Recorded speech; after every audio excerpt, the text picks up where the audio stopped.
Welcome to the Lyndoch Living 2021 Anzac Day service. On behalf of Lyndoch Living, I wish to acknowledge the traditional owners of the land on which we stand and pay our respects to their elders, past, present and emerging. Today we commemorate all people who served our country against invasion and those who fought overseas. This date marks the anniversary of the first military action fought by Australia and New Zealand in Gallipoli. The day has become a commemoration of all wars and conflicts Australia has participated in, and a time to reflect on war and its legacy. Today, I wish to acknowledge two of our Second World War residents, war veteran Keith Keeler, who turned 101 on the 17th of April, and Wally Robinson, who was the recipient of a special 75th anniversary commemorative medallion acknowledging his contribution to the Australian Armed Forces during World War II. Keith and Wally, thank you for your service. We also thank those who stayed behind and supported our war efforts by keeping our country running. In today's service, you will hear from Daphne McKenzie, Stuart Owen, Wally Robinson and Camille Tobin as they recall their experiences during the Second World War. You'll also hear from Lyndoch Living Board Chair Sue Cassidy, who will speak about the meaning of Anzac. This will be followed by a traditional Anzac ceremony. Before dawn on 25th of April 1915, the first soldiers of the Australian and New Zealand Army Corps landed on the shores of the Gallipoli Peninsula in French-led invasion. The Allies' mission was to destroy Turkish guns that were preventing naval ships from reaching and bombarding the Turkish capital, Constantinople. If they succeeded, Turkey might be forced out of the war and Germany would lose an important ally. Some 2,000 Australians were killed or wounded on 25th of April. It was a day of confusion and fear. One soldier called it a day of sorrow as he remembered the dead and wounded. At Anzac Cove, the Australians were the first to land. The New Zealanders followed later in the day. They advanced about a mile in some places, less in others, but they could go no further. For the next 8 months, the campaign was a stalemate. In December, the Anzacs were evacuated. By then, about 8,700 Australians and almost 2,700 New Zealanders had been killed. They were some of at least 130,000 soldiers on both sides who had lost their lives at Gallipoli. Anzac Day has been one of the most important dates on the Australian calendar since 1916. At first, it gave people a chance to honour the original Anzacs, the Australians and the New Zealanders who fought on Gallipoli. Then it became a day for those who had served in the First World War and now also for Australians who have served in other wars, conflicts and peacekeeping operations. Anzac Day has become an occasion to honour all who have worn our country's uniform in service. Today, we reflect on that service. We recognise more than 100,000 Australian servicemen and women who have lost their lives in military operations carried out in our country's name. We honour the values that have been invested in the original Anzacs: loyalty, selflessness, courage, and the ways in which later generations have measured their own achievements against those of soldiers who have fought on Gallipoli.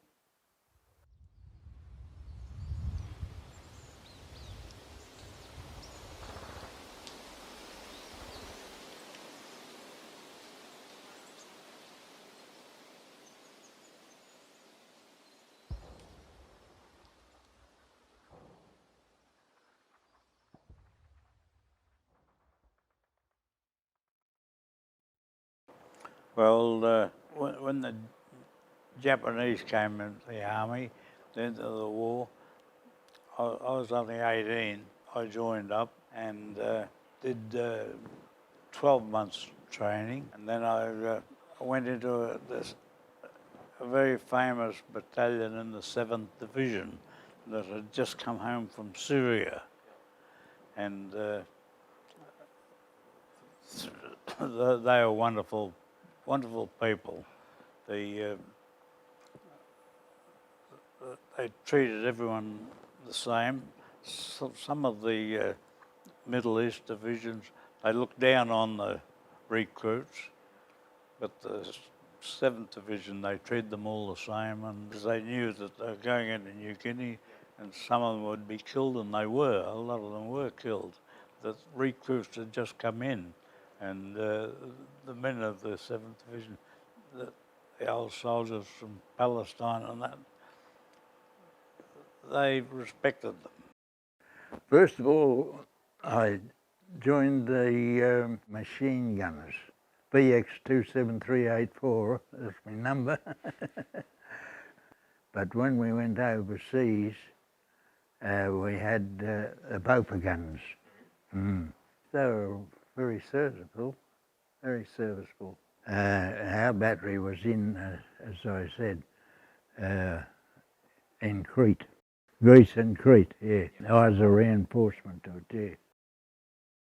My name is Camille Ray, before I was married, and Tobin since I was married. And I grew up at Naringal and went to school at Allens Forest. And we were about the same distance from Naringal and Allens Forest, but because it was a grass lane and we had to ride ponies, and Mother thought we were safer, I think, on the grass lane than we were on the busier road. Well, we had no electricity at that time, and we had some army men come around in a big high army vehicle, which frightened the life out of us as kids, 5-year-old, 6-year-old. And they brought these big rolls of black paper, which we had to press into the windows before we lit a candle at night or a lamp. And because we were told that we were in a reasonably close proximity to the Warrnambool cheese and butter, and that would be one of the main targets for them. And because we had a fair few buildings on the property, we could be connected to the factory. We weren't old enough to know that the training planes from Blaverton weren't the Japanese coming to bomb the factory. We weren't old enough for that. We just saw a plane and were scared stiff it was a Jap plane coming to bomb the factory. Yep. But we got another teacher later on who taught us the difference. She came from Werribee.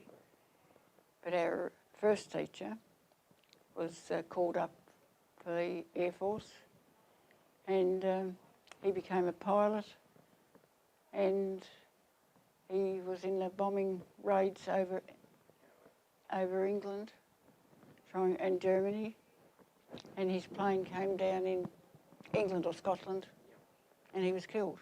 A few years we got a student teacher, which was a rather cruel thing to put a 17-year-old into a school with 24, 28 students, 8 grades, and expect them to pick up the pieces and put any grade 8s through merit. How they did it, I don't know, but they did. And but the day our first teacher, the one that was killed, when he was killed, we had to put the flag up half-mast. And of course, that was the first experience I'd ever had in my few years of life, what a half-mast flag meant. It's stuck there forever. And of course, we rode horses to school because there was no petrol to take you. And you just had to get there the best way you could. Everybody did. Some of them were nearer roads that they could ride bikes on. Well, we couldn't do that. And Mother wouldn't let us go to Naringal because she knew our experience with horses wasn't much good at that early age. We improved as we got older. I had 6 brothers, and they only had 1 speed on horses, and that was as hard as they could make the horses go. And that's boys. No, the military, when the war situation was collecting men and women, I was only 17 and a bit, and the fact that I was doing an apprenticeship, they said, well, you're in a food factory that's more important, you're not going anywhere. So I had nothing to do with the war experience.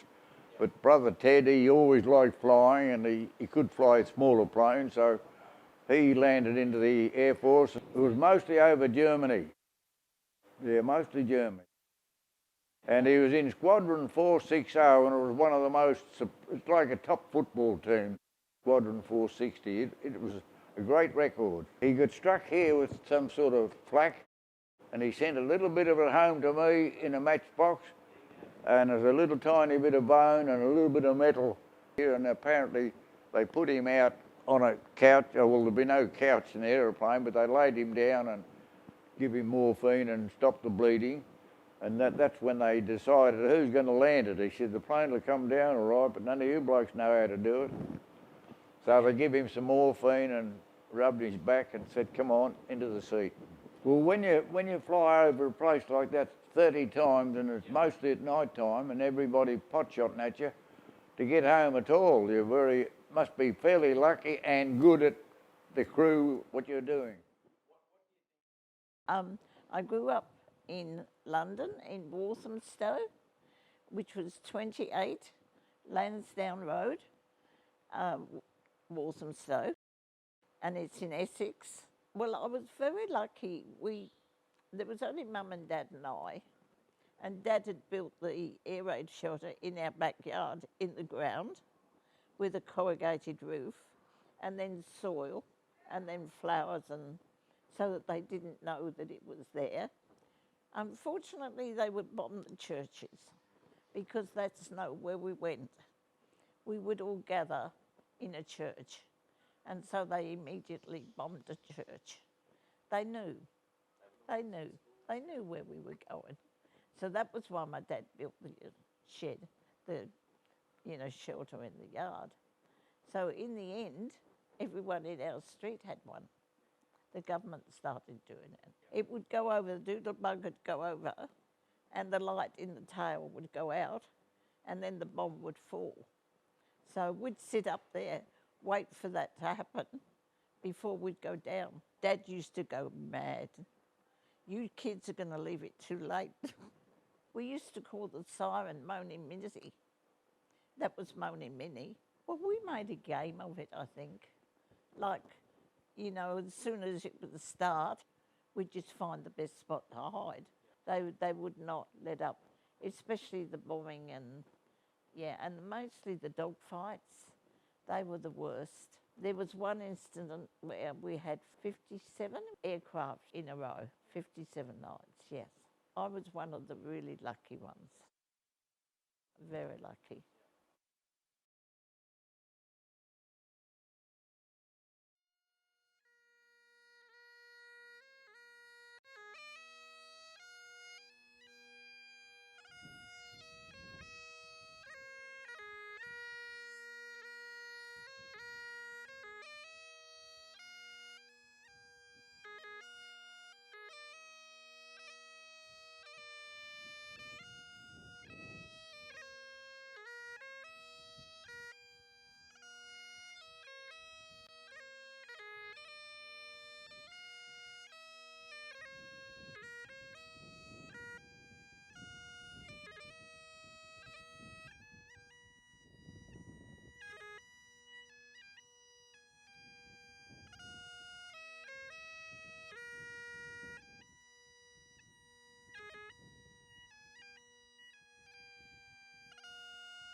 They went with songs to the battle. They were young, straight of limb, true of eye, steady and aglow. They fell with their faces to the foe. They shall not grow old, as we that are left grow old. Age shall not weary them, nor the years condemn. At the going down of the sun, and in the morning we will remember them.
In closing, on behalf of Lyndoch Living, I would like to thank all who have participated in today's service. I also express a thank you to every person who has served or are serving today in our armed forces. Freedom does not come cheap, and we are grateful for all that you have done for our country. Lest we forget.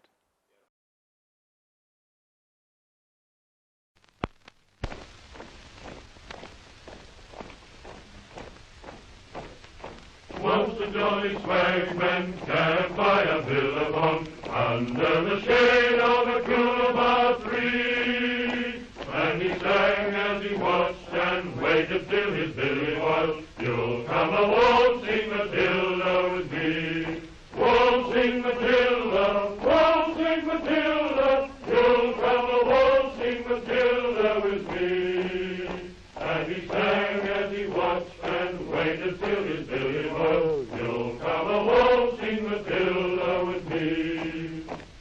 Down came a jumbuck to drink at the billabong. Up jumped the swagman and grabbed him with glee.